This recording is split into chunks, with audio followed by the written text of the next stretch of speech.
Hurmatli va behurmat baliqchilar, Chinozdan gapiramiz. Chinoz Chirchiq daryo. Chinoz Chirchiq daryo. Suv ko'proq nisbatan, lekin ancha kamaygan.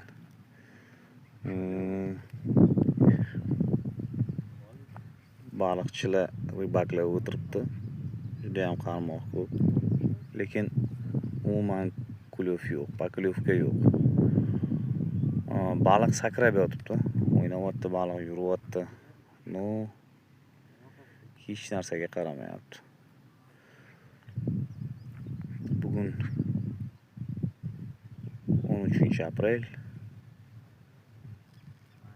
Shunaqa holat. Chinozga kelmoqchi bo'lganlar hali ozgina vaqtli. Baliq yuryapti. Hech kim ushamagan. Harakat qilyapmiz ushashga, har xil narsalar qo'yyapmiz, lekin umuman baliq tortmayapti.